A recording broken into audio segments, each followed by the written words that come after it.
মাননীয় প্রধানমন্ত্রী প্রত্যাহার করে নিলেন।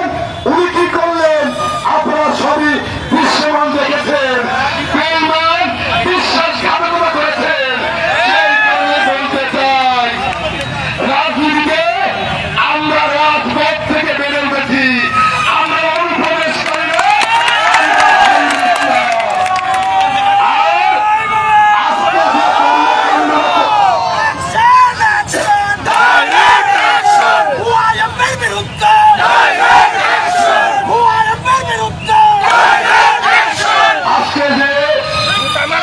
কর্মকাণ্ডরা যে দৃশ্যমান করেছেন আপনি এবং আপনার সন্ত্রাসী বাহিনী, আমরা আপনারা কোনদিন আন্দোলন সংগ্রাম করেন নাই,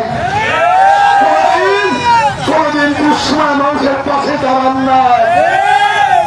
আমি আমার প্রশাসনের উপর আস্থা বিশ্বাস রাখতে চাই।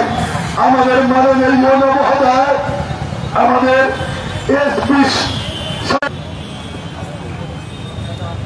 আমরা সকল মানুষকে সঙ্গে নিয়ে আমাদের যেন এই সন্ত্রাসীদের বাড়িতে ফেলে আনতে না হয়।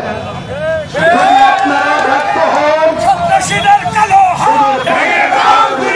আমরা পুলিশকে সমর্থ করবো, করবো না। শুধু এইটুকু বলবো,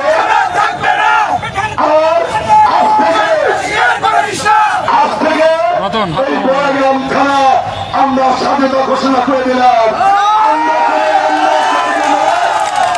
কাউকে কোনো অন্যায় করতে দিব না। কোথাও কোনো টোলবাজি চাঁদাবাজি হবে না। সিএনজি চালক, অটো চালক, আপনারা আপনাদের চেন মাস্টারি করবেন। কোন মানুষকে 10টি টাকা দিবেন না। আপনারা আপনাদের দায়িত্ব পালন করবেন। কোন সন্ত্রাসী গোষ্ঠী যদি আপনারা 10টি টাকা দেন, তাহলে আপনাদের বিরুদ্ধে ব্যবস্থা নেওয়া হবে।